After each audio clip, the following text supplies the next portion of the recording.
we're not saying that word. That's what I'm going to say to people, because I know it's a very different language system, and it's not, I know the number of people using Chinese is really big in the world, but it's not. It's widely used as an official language in a lot of countries and regions, so it's very understandable that a lot of people don't really speak it, and we're trying to promote international collaboration and cooperation for people to come here. But if you have already come here, you've made the effort, bought the ticket, flown like 13 hours to come to China, so just don't be so mad that it's not a country where English is an official language.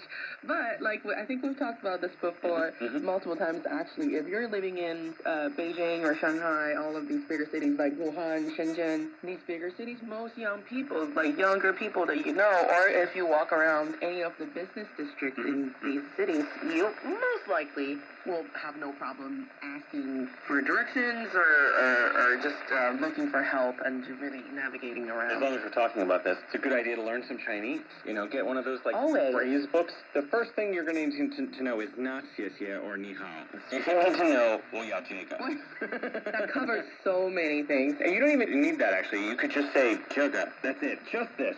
And if you want to point at a menu to order something, you could just say 这个. It means this one. Or just point.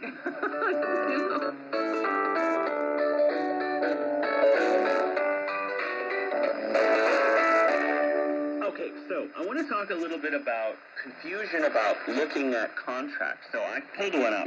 This is from ESLcafe.com. Yeah. And they're looking for a job. I pulled this up 2 or 3 days ago. It's probably still up there. This is for a preschool teacher for 3 to 5 year olds in Shanghai.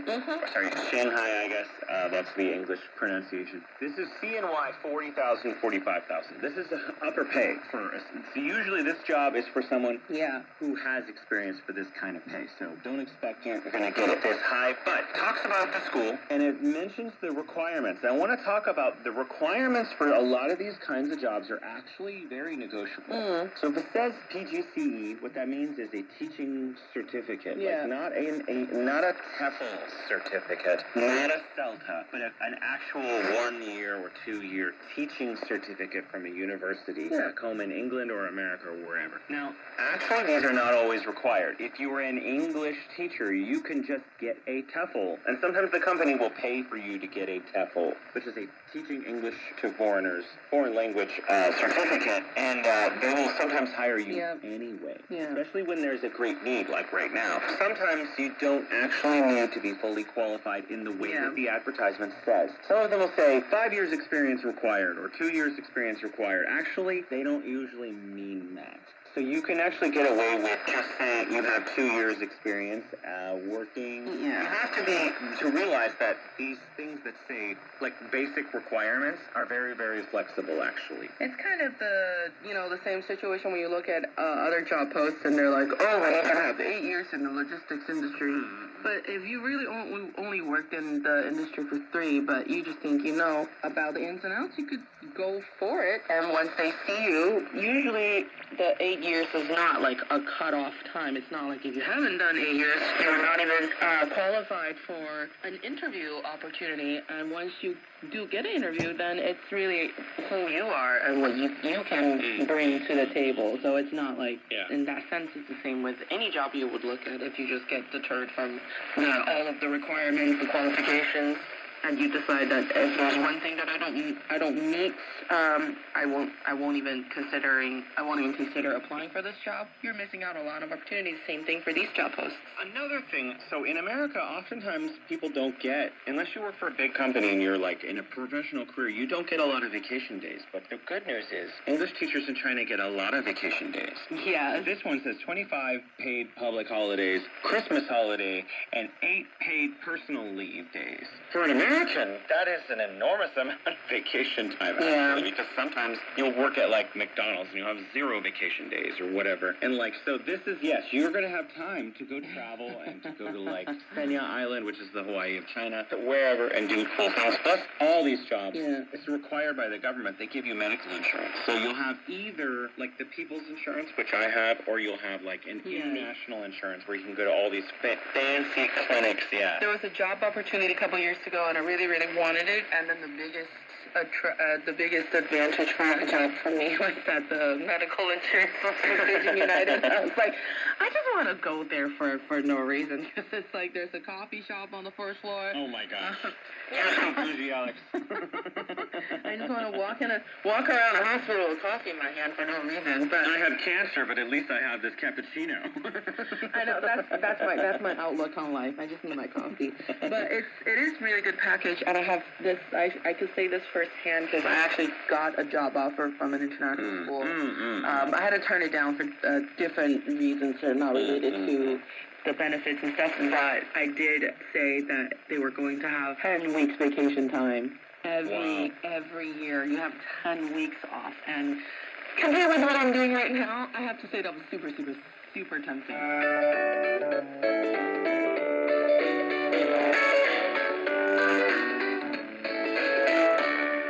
Talk a little bit more. So usually for foreigners specifically, they get Christmas. Sometimes the local staff, as they're called, or the Chinese staff at the school that you're working does not get Christmas, but sometimes you both do. Yeah. So that's cool. So for those of you who think having Christmas off matters, then that's something that you get typically. Also, they usually have a contract completion bonus, and sometimes this is like 1 month's salary, sometimes it's half a month's salary, and sometimes it's like 2 months' salary, especially if you're re-signing. Your bonus will go up. So if you stay for the second year, then you get like sometimes extra money to re-sign on top of the completion bonus. So yeah, I mean, you still have to work. You still have to do a lot of hard work and be really responsible for your students if you're going to an international school to teach. But if you're just coming here on a company assignment, then everything that Jason has just mentioned, it just automatically comes with your package being mission out to another country, and a lot of those relocation agencies here have very good resources when it comes to apartments and locations. And nice. Oh my God, they're so nice. And usually, even if it's a smaller apartment, they have the resources of those apartments. I would never take one of those. Like, okay, it's my personal advice is take the money and get your own apartment. The reason is if you're a school and you get into a conflict, which doesn't happen here, but I used to live in South Korea, and this was a big deal there. What happened? Like where the bosses would get mad. So like I would always just automatically take the cash and find my own apartment on my own terms that has nothing to do with my place of business, because then it's my apartment. Assess your own situation, make your decisions. Yeah, but I mean apparently they're really nice according to Alex. Yeah, I didn't even know some of the views existed. Oh really? Yeah, it was those buildings that are very high up, and when we look for places, we have different standards of things that we look for. We wanted to be homey and stuff, but when we went to our friend's place one day, I'm gonna make you jealous.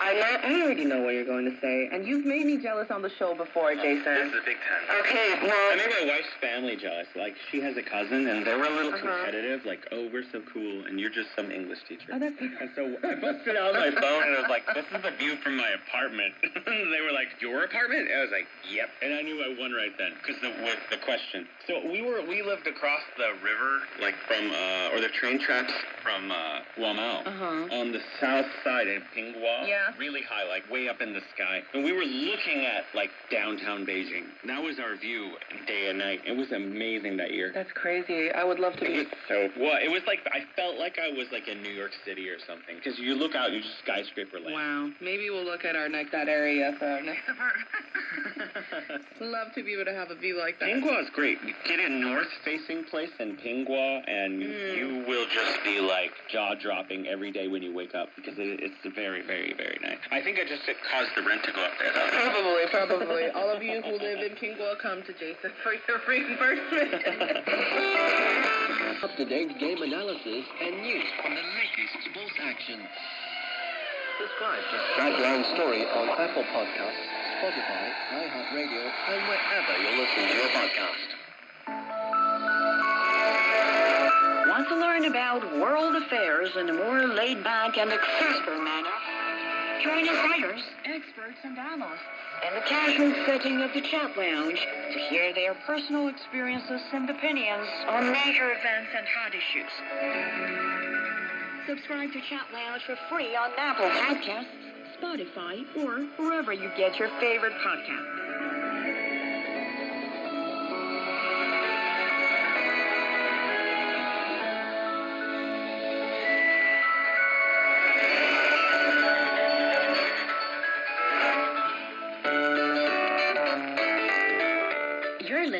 to the bridge. Okay, so yeah, oftentimes there's a signing bonus. So you get money when you land in China. We've covered a lot of this in different episodes, but we've covered like just one thing, like banking in China or renting a house in China. So today we're going to have to recap a lot of these other things. So opening a bank account, easy. Bring your passport, walk into bank, say I would like an open bank account. They'll give you a card, you're good to go. Put your money in there. Now here's the thing, you're used to, Americans anyway, Americans, you're used to having to pay money to keep your money in the bank. You don't have to do that. So you could put 1 kwai into the bank, and it will still be 1 kwai, like months later. We have definitely had this friend before. I remember myself raising my voice and being like almost hyperventilating, just talking about it because I was so mad. Yeah. Being charged the money that doesn't exist in my account and then being punished for that money being charged. I'm like, none of those was my action. Anyway, that's not how things work. Yeah, it's not. It's so much simpler. Actually, now you're used to having a routing number. You don't need that anymore. Yeah. Take your card and scan it and give a copy to your new company's HR. Boom, they can put your first bonus into your account. You have money, you're good to go. Now that question of I can't move to China because I don't have any money solved. You're in China and you have money. Like, ta-da! Day one. Actually, you are so right. Go enjoy life. Yeah, you are right. Yeah. 'Cause if your company's paying for your flight, and they'll probably have someone pick you up from the airport. Yeah, someone will pick you up from the airport. They'll show you around. Taking you to your apartment. If you agree with the relocation apartment that the company's going to arrange for you, then at least for a beginning, the first week or so, you're completely set. Well, usually the first week or two, they'll put you in a hotel. This is especially for people who want to choose their own apartment. So that's usually paid for by the company. So it'll be in the advertisement. It'll say, okay, 1 week in the hotel or 2 weeks in the hotel or whatever. When I arrived, I had 2 weeks in what they called the Orange Hotel. And it was, I found an apartment, and then I had an apartment, and I still could stay in the hotel. I was like, which one do I stay in? Yeah. Anyways, once you do that, you do need to go, what they do, register with the police. So you go to you don't actually go to a police station. So there's not like, someone in handcuffs sitting nearby. No, this is like a registration police office. Yeah. It's your neighborhood police station kind of paperwork place. You go in, and then you just show them where you live, like your contract for your apartment and your ID and stuff, and then they just give you a little piece of paper. They give you a little piece of paper that says, yeah, you live here. Cool. And then you leave. Yeah. Now you're completely legal to be in China, and you just, they say you have to carry your passport with you in China. You don't. Take a picture, a full-color picture of the inside of your passport and your visa, which your company will give to you before you leave America. Yeah. And now if the police stop you to say, hey, what's up? You just say, hey, here's my passport. And usually they just wave you one. They don't care. Yeah. Like, if you're not doing anything wrong, the police are super cool here. That's kind of the point. Like, the police really, some people are like, oh, the police are looking at foreigners and think they're here doing stuff. I'm like, no. Yeah, the only place I know that police would visit is some of the training facilities in China are not hiring people with the right type of visa to either save money or cut corners on the time that it'll take for them to hire foreign teachers. And when you're working with those organizations or institutes, there is a big chance that the police is going to come up to your door and try and just tell you that, hey, your visa is not actually the type that you need to work here. I've had the police come to my door, and in Wuhan, twice, they've just shown up, and they're like, hi, can we see your paperwork? I'm like, here it is. They're like, okay, have a nice day, and they leave. Yeah. They're just doing the rounds. Like, every now and then, they're supposed to go check up on all us lawai and make sure we're up to good. Yeah. But speaking of visas, Jason, I don't know if we could do a quick walkthrough of the types of visas so you could get to come to China. Oh, my goodness. Okay, go for it. If you have all the data laid out, definitely go for it. I do, because I had to help a couple people in my circle to kind of solve their visa issue. I've been to accompany friends to just renew their work visa or just get the kind of the renewed permit for residence between two visas, between the old visa and the new visa. How much did you charge these people for your services, Alex? A cup of latte. Wow. I think you should up that to like place everyone gets Mexican food at in Beijing. I forget. Tex-Mex or something? Q-Mex? Q-Mex, yeah. You used to say I get Q-Mex twice my God. and lattes 3 times. Yes, that's actually a really good deal. I would love to have that. I love QMEX. Speaking of visa types, from all of those QMEX dinners I didn't get to have, there are majorly like 8 specific types of visa that you could get. Wow. I know. The 8 types are tourist visa, business visa, student visa, a work visa, a crew visa, journalist visa, a transit visa, and the one that Jason is trying to get, a permanent resident visa. This is the best one, obviously. No, I actually am curious, like, what's the process? So please keep us updated about your application process, and when the news comes, you know, we should celebrate. I'll just add one thing. Recently, they called my wife from Beijing, because we submitted it in Wuhan, but in Beijing, that's where they're actually processing it. And they were like, oh, well, we really want Jason to have a house. So my wife was like, we have a house. We just didn't put it in the paperwork. Yeah. Do you need that? And it was like, she sent that, and now they're finishing processing. What? Oh wow, you will be the first person that I know personally to have. There are only 20,000 foreigners in China who have this green card. It is called the hardest green card in the world to get. That I've heard as well. Yeah. Wow. I'm excited. Now you're in the top notch of the foreigners. Not yet. Sorry, not yet. knocking on wood. Almost. Go on. I'm sorry. Types of visas. 8 types of visas, and some of them are really self-explanatory, like a transit visa is sometimes for different countries. You might need to just get a transit visa to have a layover, or to, you know, just stay here for like a day or so before you leave the city. Again, a tourist visa, very simple, self-explanatory as well. A business visa is, you know, commissioned by your company to come here. Student visa, which is called the X visa, and I love that name because it's like, you know, it's like cool. Yeah, it's like exploratory, and it's X, it's the unknown, you know, come here for a journey to learn and explore with an X visa. And then a lot of people here are on the Z visa, which is the work visa. Yeah, I've heard the term Z visa a million times. I guess that's related to the field that I've been working in all of these years. Yeah, and then apparently even within Z visa, there are different types. Like there are the ones that are easier. I think it's called like type B, which is just a kind of a regular company employee. And then there are the types that I mentioned in the very beginning. It costs a lot more for the company to hire these people, but these people are exceptional achievement makers, you know, exceptional achievers across their industry. And if you prove that they're vital to your business, then the government gives you a visa to hire these foreign employees to come in, and they get paid more, like they're guaranteed to pay more. And of course, the tax is a little heavier on the company, on the employer as well, but that's how this is all put in place to make sure that all types of foreign talent could be attracted to come to China, so that we can, you know, again, international collaboration. For most of you who just have a bachelor's degree and want to come over, you actually don't need to know that. Mostly your company will just tell you, go get your visa now, and you'll like look at it and see what letter is on it. Yeah. They'll take care of that. You don't barely need to fill out anything except like your name and stuff. Yeah, we're not. I don't want to scare Yeah, we're not saying this because you have to figure out everything yourself, but Yeah. it's good to know. It's good to have in the back of your pocket. There are other ways to come in, but I think a lot of people who are just trying to leave and don't know what to do, they just need to call a number or send an email. Get your resume ready and send your email. If you are from an English-speaking country like Canada or the United States, etc., and you want to come to China, chances are, if you have a bachelor's degree, you could be on a flight in a few weeks. Yeah. And that's it. And then your life will improve because the cost of living is cheaper in China. The cost of living is so much lower. You'll be making more money, have more vacation time, the cost of living is cheaper, and the threat of violently being shot to death in a mall is not there anymore. That's such a sad but true statement. Yeah, I know. It is true. It's very sad. Well,